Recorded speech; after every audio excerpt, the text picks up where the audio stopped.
Manta on 24 points, followed by the Irishman Berty on 16, with Malcolm Wilson and Jimmy McRae tying in third place with 15 points. This year, the start of the Welsh Rally was through Cardiff, and the route headed north over the tarmac stages of the Epynt military ranges of the Brecon Beacons, the forest of Esgaerdydd, Hafren and Mehyryn, before arriving at Aberystwyth for a 4-hour rest halt. Then through the forests of Dyfi onto Dolgellau and Machynlleth before heading back south via the Brecon forest to Carmarthen. Then eastwards through Swansea to the finish back at Cardiff. And it's in the historic and picturesque setting of Cardiff Castle that our report now starts.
Malcolm Wilson's co-driver Nigel Harris was of course joking.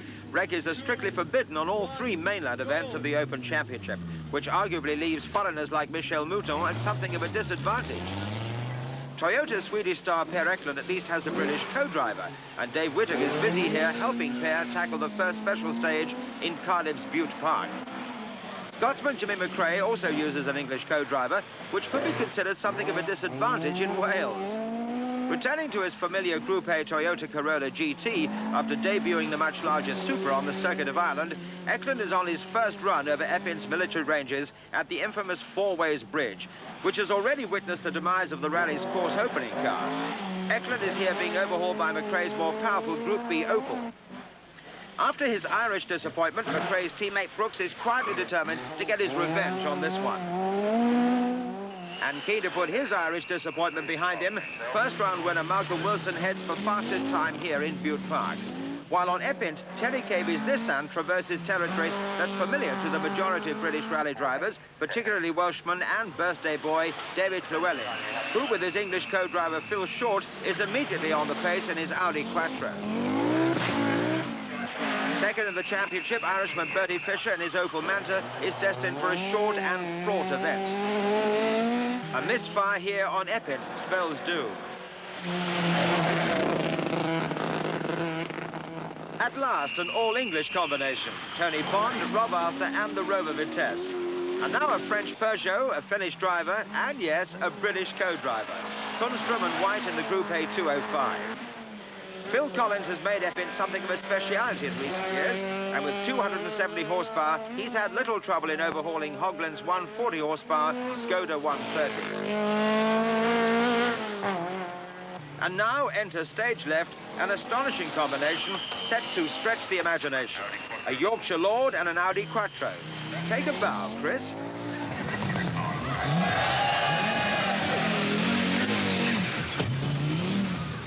Meanwhile, the leaders have completed their first run over Epynt. A grimly determined Brookes has shouldered his way to the front. We've got something like an 8-second lead over Jimmy.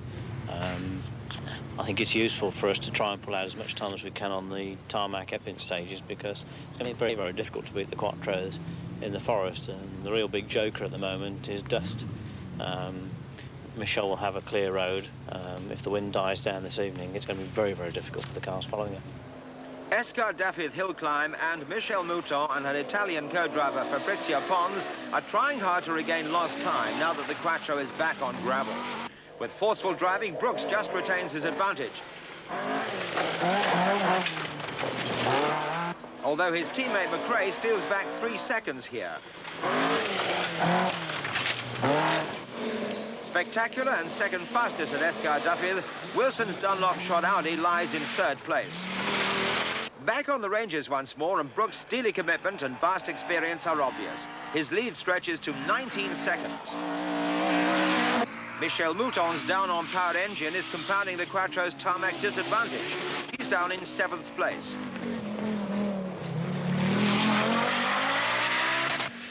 After setting fastest time over Escardafith, David Llewellyn is 4th and making a big impression.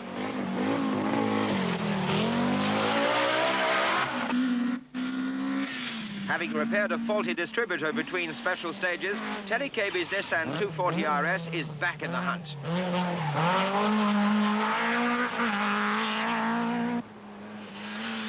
Auricula's co-driver is decidedly under the weather, so Penty has a very special reason for wanting to charge through this stage just as quickly as he possibly can. I think my driving is quite bad because Colin is a bit sick. Is this normal for a co-driver? In my case, yes. Now, seriously, it hasn't happened to him before, and so I don't know. So what can you do? Oh, we could carry on, of course. Just, it's a bit of smelly, but it's all right.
Into the forest again, and even though he's back on the loose, Brookes is hard at work proving that a 2-wheel drive Opel can stay up the front even in Quattro country.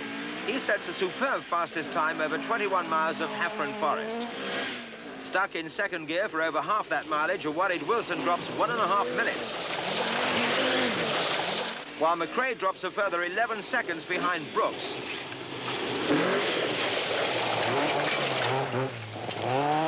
Michelle Mouton's down-on-powered engine has been joined by gear selection difficulties, and she's in 5th place behind a young teammate, David Llewellyn, who is upholding Audi fortunes in 2nd place behind Brookes. In Heffron Forest, he's just 1 second slower than the leader.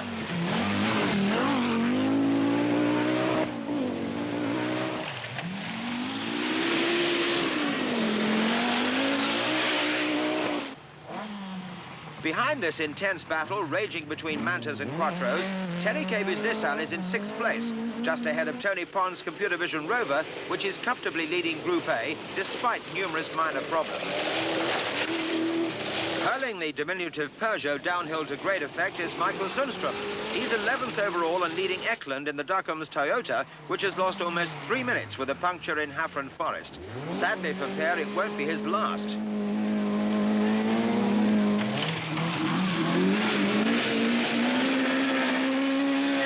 Comfortably leading his class despite a transmission failure early on is Hogland Skoda as the cars head towards Aberystwyth and a 4-hour break. We've just lost nearly 2 minutes in Heffron. The gear linkage broke and we had to do 17 miles in 2nd gear. So We're considerably. I think we're about 1.5 minutes now behind Russell, I think. Dawn on Sunday morning, and Russell Brookes' gargantuan efforts to stay in the lead have been dashed by 2 punctures, and there are even worse misfortunes in store. So after a string of 5 consecutive fastest times over the rally's northern loop, the new leader is Malcolm Wilson. The advent of rain and consequent slippery conditions comes as a further boost to quattro runners. Mouton is now third as McRae tries to recover from 2 punctures and a costly overshoot which damaged the steering rack. Over 3 minutes were lost and the Scotsman is down to 4th, fighting back hard.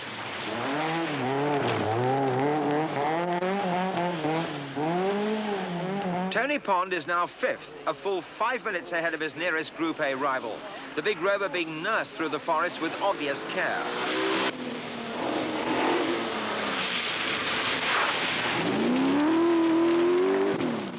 Despite a hectic charge from Eklund, which takes him from 17th to 9th, the Toyota's progress is continually frustrated by punctures. The team eventually recording 5 in all, more on this one event than in the previous 2 seasons. Very, very muddy. Some places 2 inches of mud. Did you have any funny moments yourself? No, we slowed down to see if we could have done anything with Russell. He's off in the mud. Then 2 or 3 corners after that, we spun as well and almost went off. But we've got no problem since then. Where does this leave you now?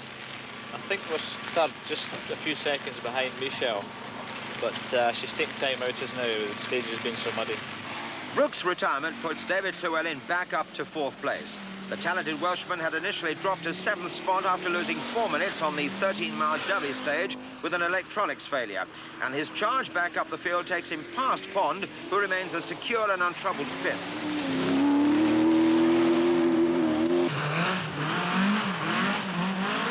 After disappearing down the notorious fire break in Derby Forest, Terry Cabey has recovered to take 6th place ahead of Chris Lord's sadly battered Quattro, the Yorkshireman having rolled his car at the same spot.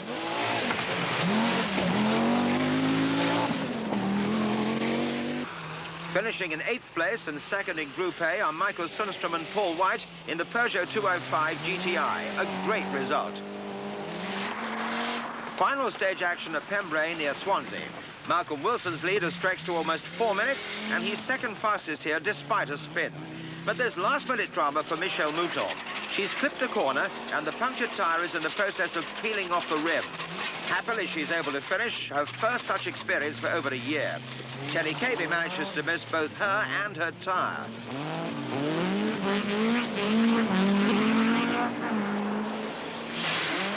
McRae has hit the same corner, and the AC Delco Manta limps to the finish, all but caught in the dying moments by Llewellyn, who closes the gap between them to just 8 seconds. No such problems for Tony Pond's Dunlop-shod Rover Vitesse. Pembrey's wide open spaces giving the driver a chance to entertain the vast crowds, although he naturally takes a shortcut across the grass when the opportunity presents itself. Celebration time at Cardiff Castle, and another fine drive from Malcolm Wilson has brought a win which must have been nerve-wracking, since he was aware that a head gasket had failed in his engine and the car would probably not have completed another special stage. If anyone deserves a slice of luck, it's Malcolm. So another 15 points for Malcolm Wilson, now back into the championship lead with 30 points in all. 5 ahead of Scotsman Jimmy McRae, with Russell Brookes